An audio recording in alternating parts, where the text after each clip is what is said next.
HighBridge, a division of Recorded Books, presents Rostnikov's Vacation by Stuart M. Kaminsky, read by John Mclain. Prologue. The history of the secret police of Russia, from the days of the Tsars to the present, is quite convoluted, which is perhaps to be expected. The organization has gone through many names and many leaders. Under the Tsars, the Okhrana, or the Guard, was created to protect the royal family and its staff from assassination attempts. After the revolution, at the end of 1917, the Okhrana inspired the Cheka, or Extraordinary Commission, under Felix Dzerzhinsky, who reported directly to Lenin. After Lenin's death in 1922, the Cheka was reorganized and became the GPU, or State Political Administration. The following year, the name was changed to the OGPU, or United State Political Administration. 11 years later, in 1934, Stalin murdered the ranking officers of the OGPU and formed the NKVD, or People's Commissariat of International Affairs. In 1941, Stalin renamed the organization NKGB, or People's Commissariat of State Security. 5 years later, it was renamed once more, this time the MGB, or Ministry of State Security. It wasn't until 1954, however, that the name KGB, or Committee of State Security, was adopted. Who knows when the next change will come? Colonel Nikolai Zhenya of the KGB knew this history well.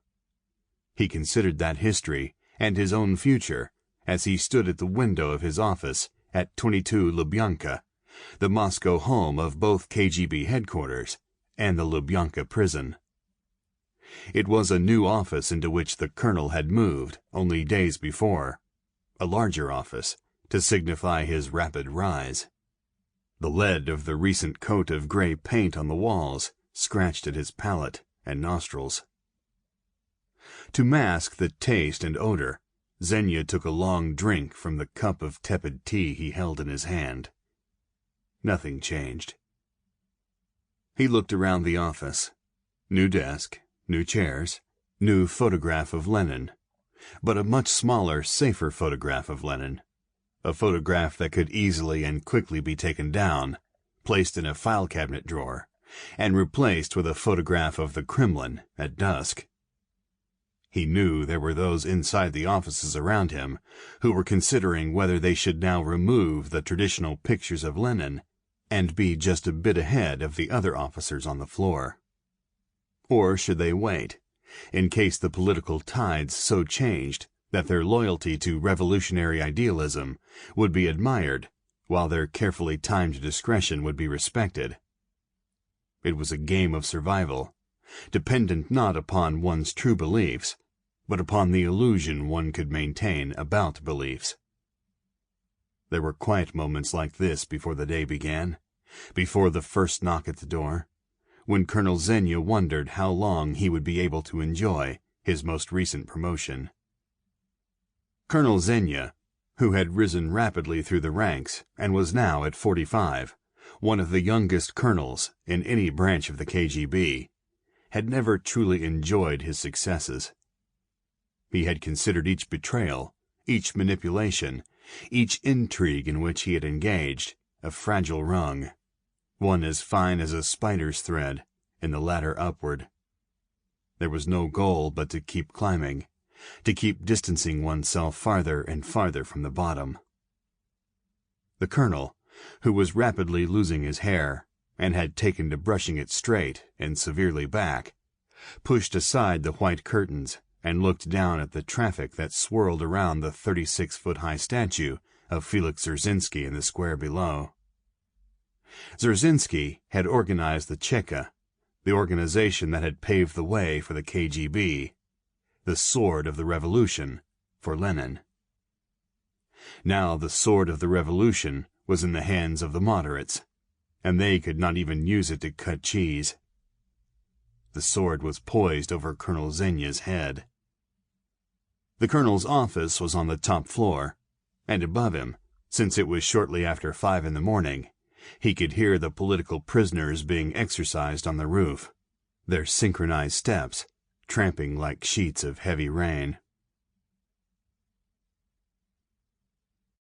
Chapter 1. In the evening of the very same spring day that Colonel Nikolai Zenya stood at the window of his new office in Lubyanka, 3 men, 2 in Moscow and 1 in Levadia, less than 2 miles from Yalta, were out walking. Before the night was over, one of the men would call his wife, another would witness a murder, and the third man would be dead. In spite of his burden, Jan Mandelstam walked briskly through the small park just beyond the so-called metro station, from which he had just emerged. The case that bounced against his side was worn like a small mail sack over his shoulder. As an added precaution, or to give himself better balance, he also held firmly to the cloth handle of the case. The clouds above him closed in on the sun, and a faint sound that may have been distant thunder whispered from the west. Mandelstam, this young, serious-looking, bespectacled man in a dark suit, an equally dark tie, looked neither right nor left. He ignored the rusting 20-foot-tall iron hammer and sickle, standing just off the path beyond the trees he was passing. Nor did he even glance at the 2 boys fishing off the low concrete wall over the pond as he moved on. One of the boys, a 12-year-old named Ivan, looked over his shoulder at the blond young man who had begun to perspire from both his pace and the weight of the case and whatever was in it. Ivan thought fleetingly that the man was carrying a very small refrigerator, the kind his grandfather and grandmother had in their apartment on Pushkin Street. The shape was right, perhaps even the weight. Something tugged gently at Ivan's line. It proved to be not a fish, but a ripple created by the warning wind of the coming rain. When the boy looked back, the young man with the case was gone. Jan Mandelstam hurried on, his round spectacles slipping forward on his nose, but he did not slow his pace or loosen his grip on the case to adjust the glasses. Instead, he balanced his burden on his hip and, in annoyance, moved his hand quickly to his face to push the glasses back on his nose, knowing that they would only resume their descent until he dried the perspiration from his nose. A distant crack of thunder and the rapidly darkening skies urged Mandelstam on even more quickly. He reached the street on the far side of the park as the rain hit. He waited for a trio of cars to pass, and then tried to run. The case bounced awkwardly, uncomfortably against his side, his hip bone catching a metallic thud with each hurried step. Reluctantly he slowed down, resuming his rapid walk. The 2 boys who had been fishing in the park ran past him, laughing at the rain. A babushka, an old woman wearing a black sweater and carrying a mesh bag containing what looked like some potatoes and a small block of quivering cheese, almost bumped into Jan Mandelstam on the sidewalk. Their eyes met, and through the raindrops that now dampened his vision, he became alert and clutched his case to him, as if he feared an attack by the soggy creature before him. She hurried away, muttering. Jan Mandelstam was just past Building 1 of the 4 14-floor concrete high-rise apartment buildings, known to their older tenants as the Friedrich Engels Quartet, when the rain abruptly stopped.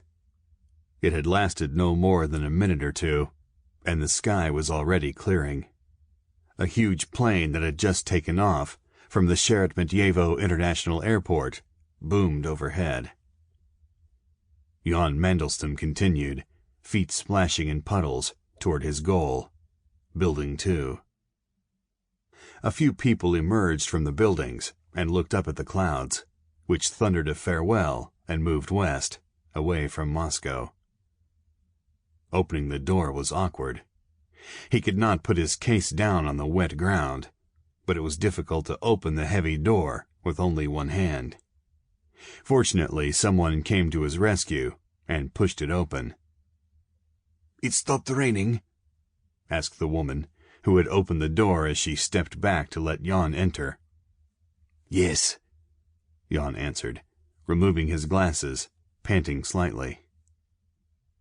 In the dim light of the narrow hallway, Jan now recognized the woman. She was in her late 30s, possibly even 40, dark, made up, and wearing a blue dress with white flowers. "I don't want to get my dress wet," she said. "It's so... You just moved on 10. I've seen you." "Yes," he said. There were no elevators in the Engels Quartet. In fact, there was not much to recommend the building or the series of slightly lower apartment buildings constructed in the 1950s and 1960s in the area. The service was terrible, worse since the reforms, for not even political pressure could get the repairmen to work. The airport was too close, and the flight patterns went directly over this section. Still, one was lucky to get an apartment, and Jan knew he would not have gotten his if he did not have special connections. He had caught his breath, moved past the woman, and was ready to climb the stairs. He wanted to get to his room, lock the door behind him, check the treasure under his arm, and then get out of his wet clothes. "My name is Tamara," the woman said, stepping toward him and holding out her hand. Jan quickly tried to dry his palm on his wet trousers and held out his hand. The woman's hand was warm and soft. She had a nice smile, a clear complexion. "Jan Mandelstam," he said, brushing away the lock of hair that had fallen over his eyes. "Jewish?" she said. "Yes," he said a bit defensively, taking a quick step up the stairway. "Not a good time to be Jewish," Tamara said, shaking her head. "Don't look so frightened. I'm not an anti-Semite. I can prove it. I'll be back in 2 hours. You can come to my apartment for a drink. Number 11-6. I don't think... My husband is in Lithuania, or someplace that's giving us trouble," she said with a wave of her hand, indicating either that her husband's whereabouts were of no consequence, or the location of Lithuania did not matter in the course of human events. "A soldier?" Mandelstam asked. "No," she said with a little laugh, advancing on him. "An electrician." "So?" "So?" he said, feeling the weight of the load in his aching shoulders. "So, are you coming to my apartment later?" She was close enough for him to feel her breath on his face. It was warm, a bit sweet. "Perhaps," he said, turning suddenly and starting up the stairs. "Perhaps another time." "Won't be another time," she said, shaking her head. "I'm using the apartment of a friend. She's coming back in a few days and I'll have to go. Tonight will be best." Jan began. "Think about it," she said, giving him a broad smile and turning her back as she headed for the door. Jan began to climb the stairs. Below him, Tamara shook her head, touched her breasts with both hands to be sure they were still there, and went into the evening, almost bumping into a lean man wearing a workman's jacket and a cap pulled down over his eyes. "Prostii, excuse me," she said, with a smile that showed even, white, though a bit large teeth, of which she was particularly proud. The man did not look at her. Jan Mandelstam was exhausted when he reached the door to his apartment. He put down the case, glancing around the empty corridor to be sure no one was watching. No doors were cracked open. A sound that may have been bitter laughter came from one of the apartments nearby, but he could not tell which one.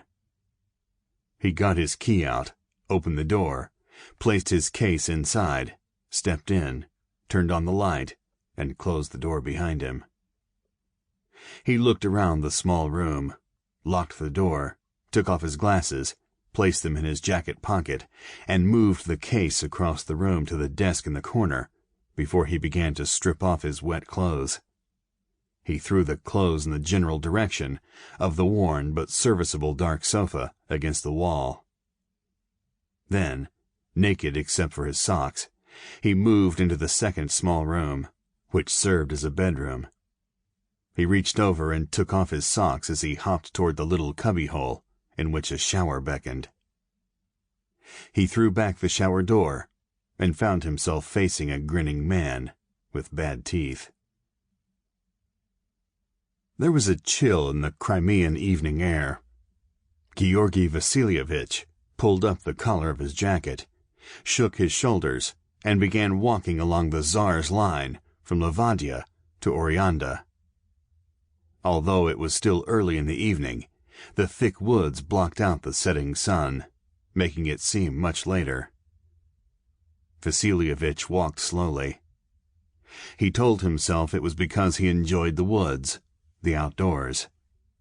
He was a man of the city, and he wished to savor the clean air, the solitude.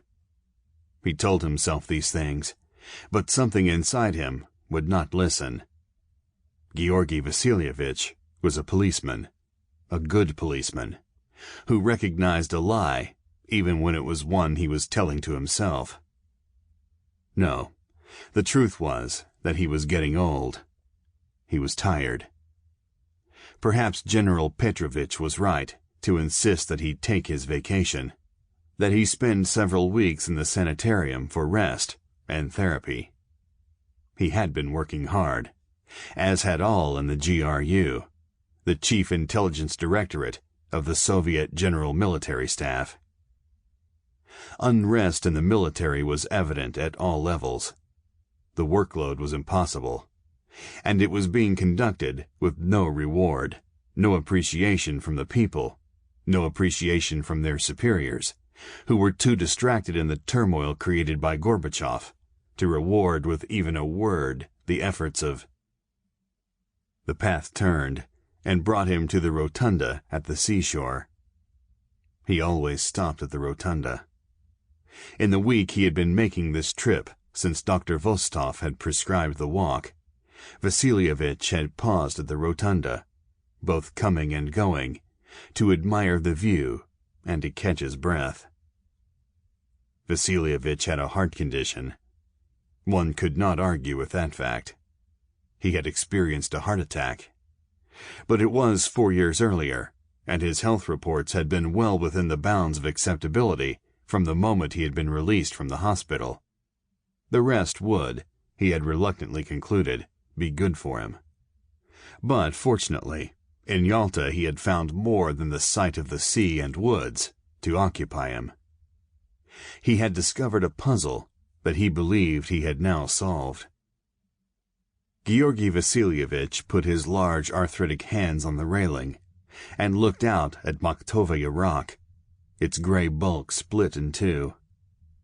He had been told by an old woman who helped clean the sanitarium that archaeologists had found a cave beneath the rocks, under the water level, where ancient ancestors of man once dwelt. An animal or another late walker stirred leaves on the path behind him. Vasilievich did not turn. He imagined, or tried to imagine for a breath of a moment, that it was his wife, Magda, a few steps behind him, that she would join him to look where his eyes now turned, at the Krestovi cliff, the bloody cliff where, Vasilievich knew, the White Guards had shot the revolutionary sailors and workers of both Sebastopol and Yalta. At the base of the cliff stood the church that had been built on the ruins of a palace destroyed by fire more than 100 years ago. He needed no old woman to tell him that. The church stood only a few hundred yards from the sanitarium, whose roof now caught the last rays of the sun. Magda had died 9 years earlier, he thought. It couldn't be. but it was. He smiled. Sentiment. He was not a sentimental man. He had displayed no great affection for Magda while she lived. In fact, they had fought often, and he could recall no instance of their having embraced over the final 20 years. And yet, he missed her. When she died, he had secretly rejoiced, his somber eyes downcast, the suggestion of tears threatening. He rejoiced in his freedom. He could work whatever hours he wished, smoke his pipe in his underwear, watch the television. But that sense of freedom survived less than a year. He was not sure how much less. The feeling of loss had come gradually. This time the sound on the path behind him made Vasilievich turn. He should be wearing his glasses. He knew that. But Georgi was a proud man.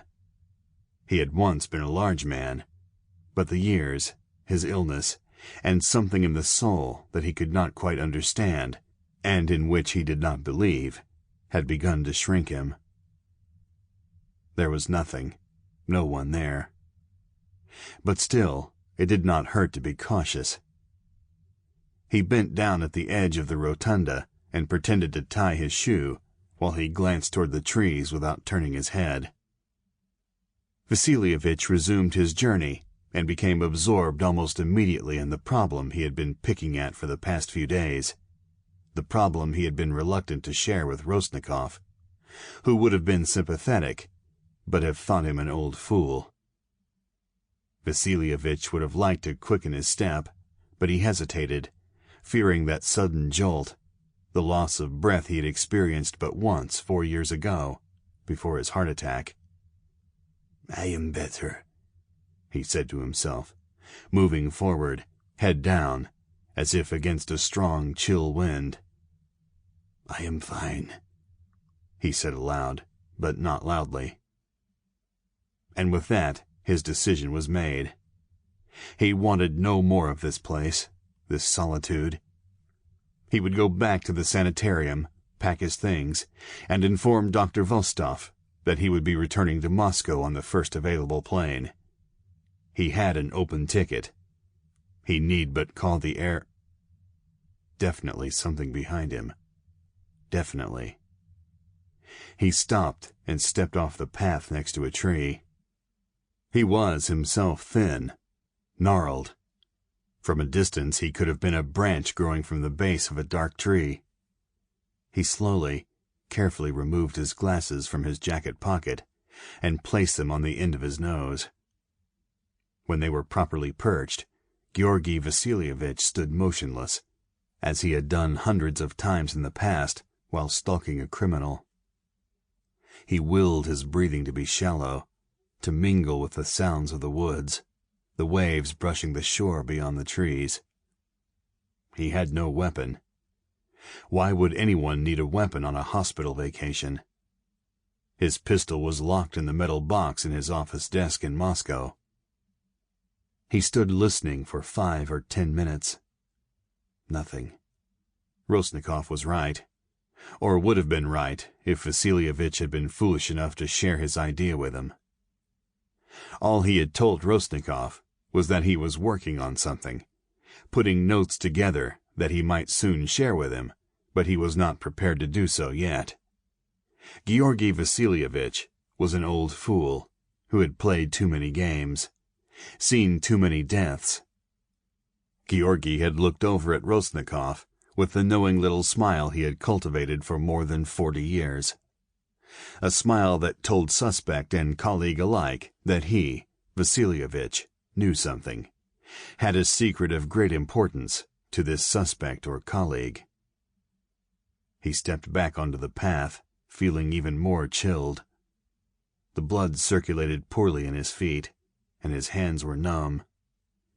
"It's not cold," he hissed to himself, chiding himself silently as he walked.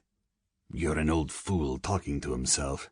An old fool who can't think straight, can't tell." 2 men stood before him on the path. He sensed them long before he saw them, and looked up. He could not run or hide. His body would no longer tolerate or support such action. He assessed the situation quickly, efficiently, and walked toward the men whose faces he could not yet see. When he was perhaps 2 yards from them, he stopped, pushed his glasses up, and found that he could make out their faces, could see what they were wearing. One man was a mountain, massive, wearing a blue sweater and a dark frown. The second man was small, very small, and thin, with a wild eye that did not join its partner in looking at Georgi Vasilievich. And in that moment, it all became clear. He had not imagined it. He had figured it out, had figured it all out. He fleetingly wished that he had shared his knowledge with Porfiry Petrovich Rostnikov. He stopped walking as a large wave beyond the trees slapped the shore. Though the film at the October Theater was not over, and Emil Karpo had never seen it, indeed had not been in a movie theater for more than 25 years, he stood up and left. He had been sitting in a seat on the aisle, while above him on the screen fat Hungarians were laughing, acting like buffoons, and chasing thin blonde women who occasionally spoke words in French. Emil Karpo did not dislike movies, but neither did he like them. He followed the young woman who had left the vast auditorium of 2,500 seats moments before. Lenin had said that film had a function, a crucial propagandistic function. Movies were supposed to have brought enlightenment, reinforcement of revolutionary ideas, and idealism. Generally, Karpo considered both movies and television pointless narcotics. Lenin had praised film, and Karpo had taken it as an act of faith, which he called reason, that Lenin knew what he was talking about. Perhaps at one time, films did have some seductive power that could be used to ease the people into the revolution, but that was long ago. Perhaps the words of Lenin had great power to convince those who wished to truly believe, but that was not so long ago. Now statues of Lenin were being toppled in provincial towns. The slowly growing truth of the dream was being ignored, and on 20-foot-high screens in the darkness, Hungarians and Americans were showing their teeth and selling illusions. However, in this case, the darkness and relative quiet of the theater was a distinct improvement over the basement den, the Billy Joel, where the young woman he was following had just spent 2 hours in smoke-filled and drug-dimmed purple light, listening to some band called Perets, Pepper, scream and blast something called heavy metal on their electronic instruments. Emil Karpo had not dared enter. He was at least 20 years older than the youngest patron in the Billy Joel, and he knew that there was no way he could sit inconspicuously. Emil Karpo was a tall, corpse-like figure with vaguely oriental features. His hair was dark and thinning, his cheekbones high, his skin tight and pale, and his face expressionless. All of Emil Karpo's clothing was black, even his T-shirts and several turtlenecks. He was known among criminals and police alike as the Tartar or the Vampire. He knew this, and did not mind. He also knew from the faces of those he encountered that they sensed a cold, silent fury that he in fact did not feel. And so he knew he could not enter the Billy Joel. Instead, he had found a dirty window in an alleyway behind the club, and had used his 2-inch-long glass cutter to make a hole so small that it would probably not be noticed till someone came to clean the window, if that ever happened. He had watched her through the hole, had watched the others, had seen drugs passed, bodies sold. Somewhere within him he was ill. It was not so much that these young people were corrupted, but that after 70 years of Soviet rule, there was more chaos than there had been since the... Sample complete. Ready to continue?